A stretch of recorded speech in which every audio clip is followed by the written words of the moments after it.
Coach Corey Wayne, and this is my video coaching newsletter. And the topic of this newsletter is going to be being a jerk versus being the nice guy. What I'm going to talk about in today's video is learning something that's really super important if you're trying to improve your pickup skills, your dating skills, your relationship skills.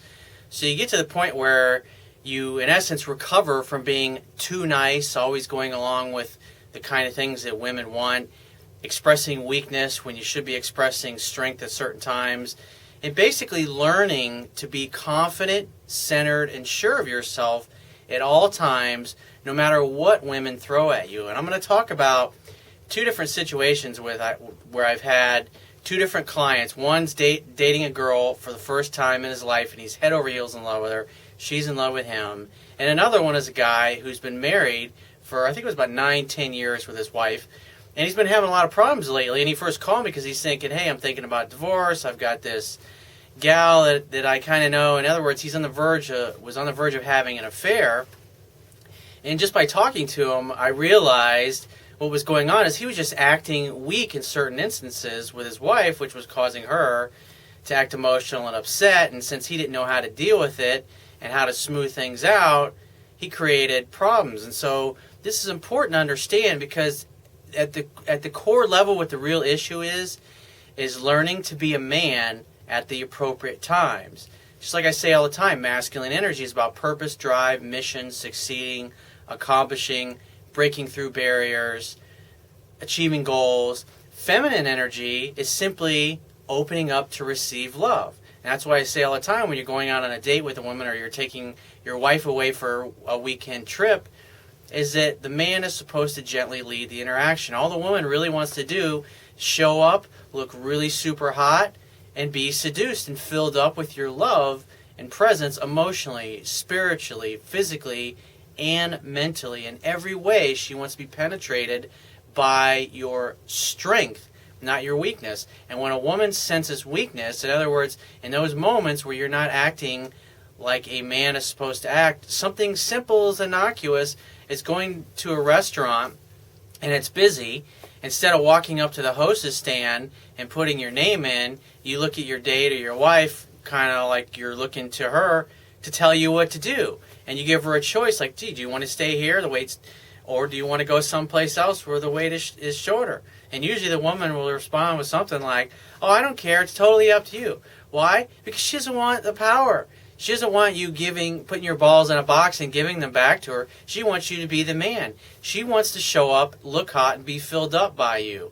There's nothing in there about making decisions, because masculine energy, that's part of masculine energy. And when you do that to a woman in any instance, whether it's your woman of 10 years or someone that has just fallen in love with you in the past 2 months, you have to remain centered and you have to act like the man, because when you don't, when you expect a woman to make the decisions or you look to her for guidance, you're asking her to jump into her masculine energy, and that's going to cause her to become irritable, cranky, upset, not very happy, and bitchy. And you have to learn to recognize those instances and realize that it's really a reflection of how you're showing up in the moment as a man. And I've got a quote here that I think is really great. And it's really about getting to a place where you're not too much of a nice guy where a woman treats you like a doormat, but you don't come off as an arrogant jerk and a dick, which will also turn women off. And why I wrote about this in my book, when I was learning this stuff, when I was learning to find my balance, learning to get to that place where I had a non-attached desire, if you will, for the women that I was dating. In other words, I wanted them and I wanted to be with them.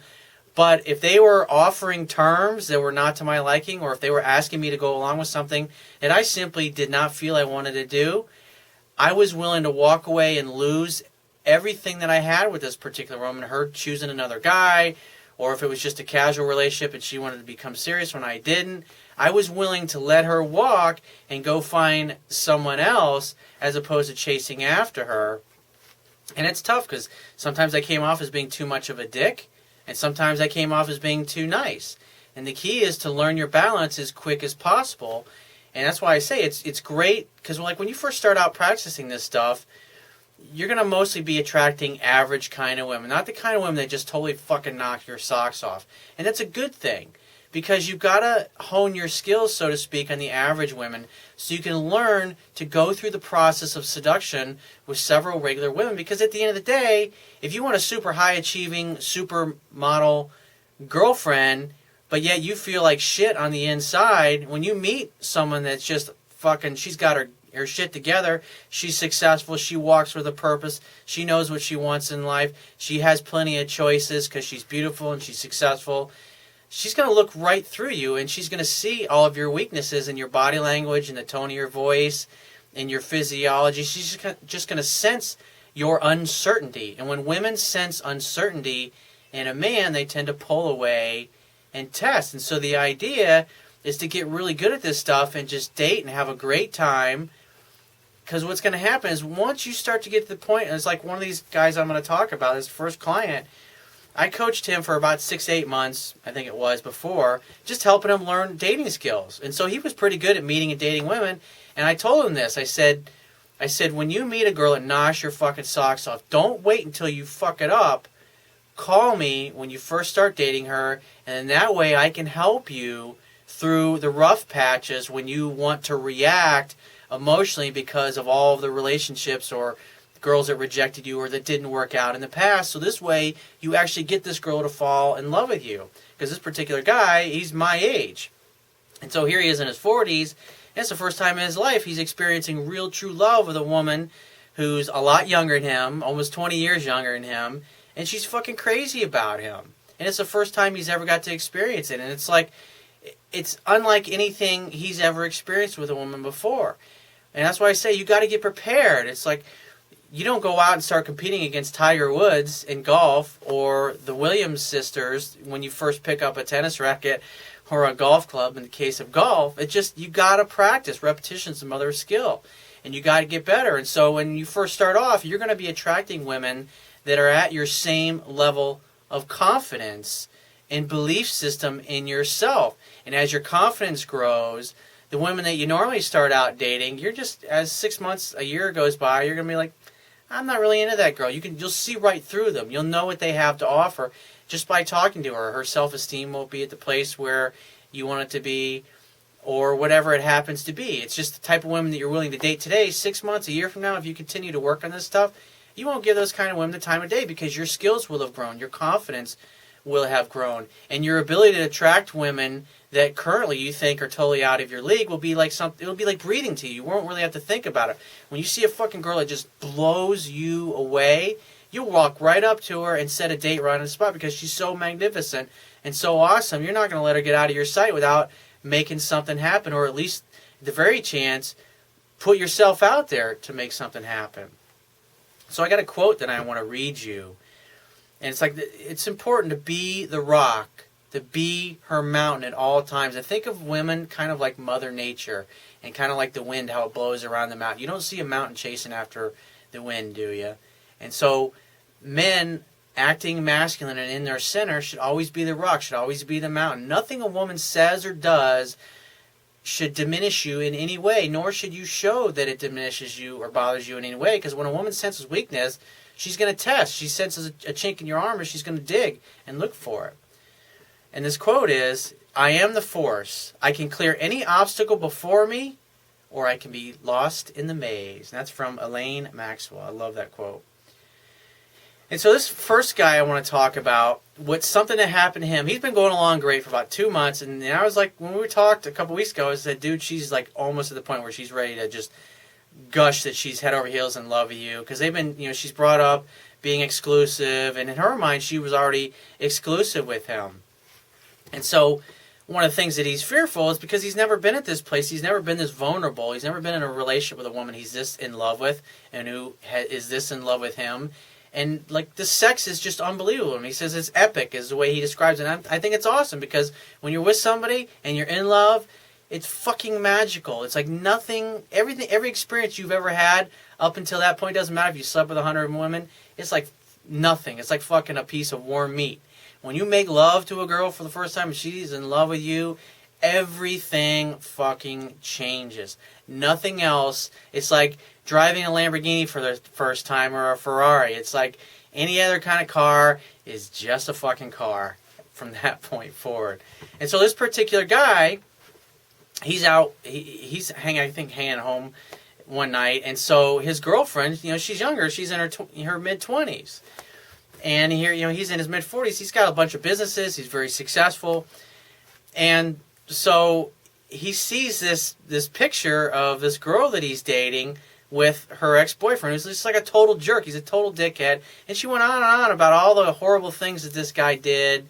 He's like stalking her, like egging her car, breaking out her taillights, just doing all kinds of nasty shit. And so he sees this picture of her talking to this guy who she thinks is doing all this stuff to her. And she looks like they're having a great conversation. And so he sees it on his Facebook. And of course, and so he, instead of taking in all the facts and slowly responding later on once he knows all the facts and hears all sides of the story, he starts to get butthurt and upset, like, oh my God, here she is, this woman I thought I could trust, now she's just like all the others. And so his old programming is causing him to react instead of to contemplate, take it all in, and respond to it. And he was able to maintain his emotional self-control for the most part, but I ended up doing an emergency session with him. Like within, I think 48 hours, I had a cancellation, and so I was able to get him in. And so he's like, Corey, how can I? Because I'm all emotionally wrapped up in this girl. It's like, what did I do wrong? Where did I go sideways? And I said, you automatically assumed the worst. Instead of, this girl's head over heels in love with me, and she would never do anything. There must be something else going on in this particular picture, because it was one of her girlfriends had tagged her in the picture, and so obviously it shows up in his news feed on Facebook, and he got pretty upset about it, obviously. But after a while, he talked and they discussed the situation, and it was good that he didn't just totally fly off the handle like he would have in the past. He could have just totally blown this thing out of proportion, and he was like ready to walk away and end the relationship and everything. That's how bad he felt, but it really was an overreaction, and she was apologetic. She says, yeah, I can understand how it would make you feel, and she really went out of her way to let him know that there was nothing going on and explain the whole situation, because obviously she cared about him, and she was worried that the relationship may end because of it as well, and she didn't want that to happen. So it's just one of those little things. As you get to the point where you think everything's going great, life will throw you some kind of curveball like that. And so the other situation I had, it was a guy who's been with his wife 10 years, and he was thinking about divorce. And I was discussing, I was like, so what are the times where things like spiral out of control? And so he was telling me like a month ago, he's on a recent trip with his wife, and he plans everything all out, arranges the hotel, gets babysitter for the kids, the whole 9 yards. And so they're driving, and he drives like Mario Andretti when like he's in a stock car race. And so his wife's like holding onto the dashboard, digging her fingers into the dashboard, like she's just totally going bonkers over the way he's driving. And instead of, because love is playful and fun, instead of being humorous and saying, sweetheart, I got a blindfold in the back if my driving's really scaring you that much. And she's like, I'm going nuts. I was like, baby, it's like, I want you to channel all of that energy into sexual energy. So when we get back to the hotel, I want you to fuck me like you hate me. It's just, you keep coming at her with things like that to communicate to her that you're not going to let her get under your skin. And because it wasn't just about the fact that he was driving now. There were some other things that he had done, and I can't remember what they were specifically, that she was upset with him. And so the way he's thinking about it is, oh, she's not happy, it's my fault, I did something wrong. Because as men, when the girl's not happy, it's our fault. And when she's happy, of course we take credit for it, even though we may not have. And it was simply a matter of him, instead of being playful and fun all the time, he got all serious and butthurt, and then that just caused it to spiral out of control into an argument. So, like I said, learning to maintain your emotional self-control is one of the toughest things that you will have to do. So if you want my help personally, the quickest way is go to my website, book a paid phone coaching session by clicking the products tab at the top of your screen, and just follow the instructions. And I will talk to you soon.